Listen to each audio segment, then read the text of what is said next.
Dun, dun, dun, dun, dun, dun, dun, dun, dun, dun, bum, bum. There is a time in each man's life when he needs to talk in a dramatic voice. There's also a time in each man's life when he wishes he had a really cool glove, but he doesn't have that really cool glove. So he gets some of these cool Posca pens. I keep on grabbing these cool Japanese art supplies. I think the last one I got was that cool 2.2 millimeter, mechanical pencil, and they're just covered in Japanese instructions, and I just have to assume I'm not missing something very important, like some crucial instruction that says, above all else, don't use these pens on your skin.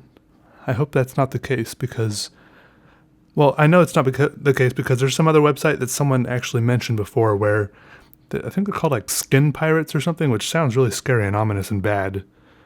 They call them pirates, but there's some website where a bunch of people, they like draw on people and they doodle all over people. Anyways, they use these same sort of pens and those other sort of pens, which are called Molotovs, I think.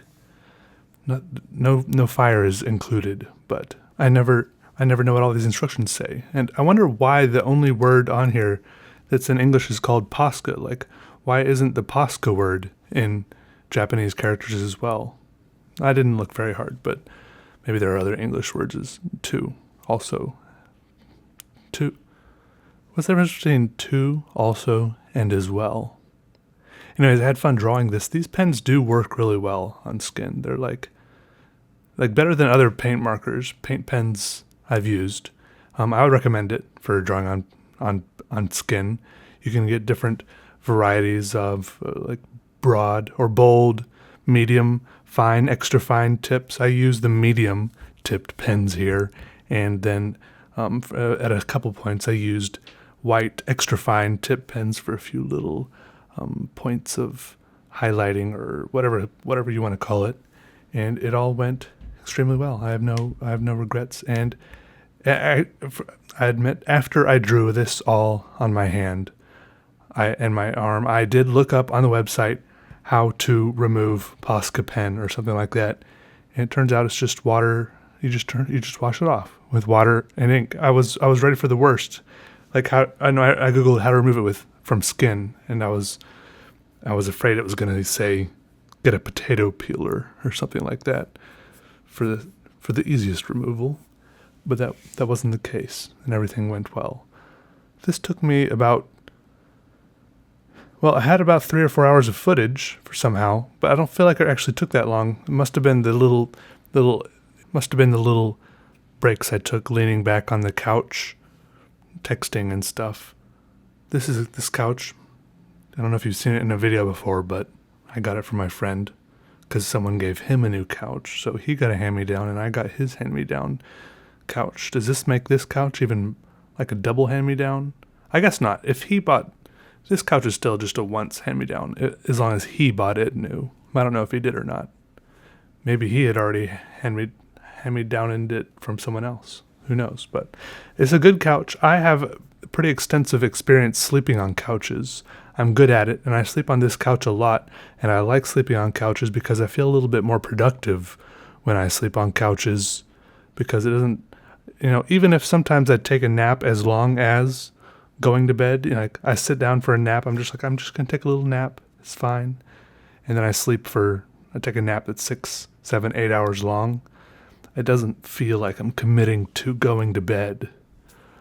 So that's the benefit of a couch for me anyways. I fully recognize that most people with regular sleep schedules and lives and stuff can't take 6, 7 hour naps and not have it totally throw everything off or keep them up all night or something weird like that. But for me, at some point when I would rather I would keep working and just keep working very sleepily because I don't want to go to bed. I get frustrated about getting sleepy. I do. Because I just want to keep working. And then my poor, frail human body gets sleepy at the worst times because I usually can't work right after waking up because it takes me, for some reason, a little bit of time to kind of get into the swing of things, to get into gear, as it were. And so then it's like later into the quote unquote day, not the solar day, but my mental day. I don't know what the other kind of day that is called, until I can get to work. And then eventually I'm working and then I start getting sleepy again, like right when I'm starting to be productive. So I get frustrated, and sometimes I can just sit down for a little nap on the couch. Sometimes 20 minutes, sometimes 30 minutes, sometimes 2 hours, 8 hours, 16.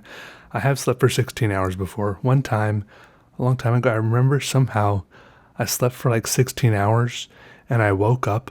I felt incredible. Sometimes you sleep for too long or a weird amount of time, something about your sleep cycles or just sitting still for too long, you feel awful. But I slept for 16 hours. I woke up. I felt the best I'd ever felt. I ate a whole carton, what is it called? Like a quart? No, it was bigger than a quart. I ate a boatload of ice cream, a whole thing of ice cream, of Moose Tracks ice cream. If anyone has ever had Moose Tracks ice cream, that's good stuff. And it was the perfect consistency. It wasn't too hard.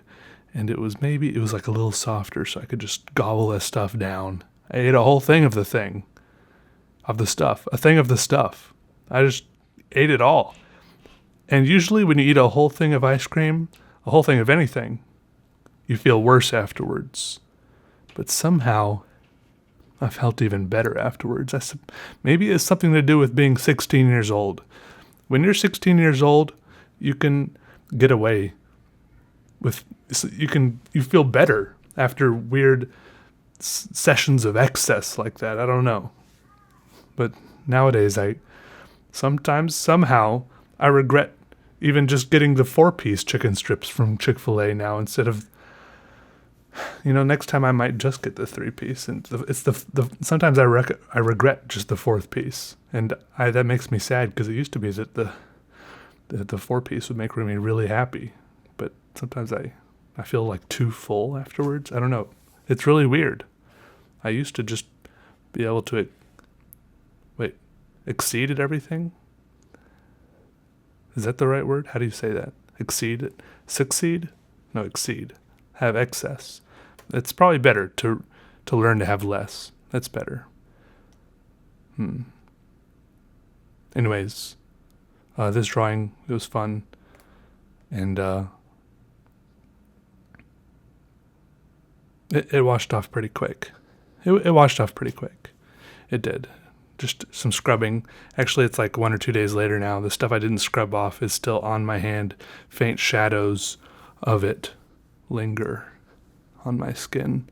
I'm not too worried about it. It's probably like rubbing off on stuff, but I don't mind. Anyways, goodbye everybody. You're all amazing. Sorry for tangentializing my stories, whatever. Goodbye.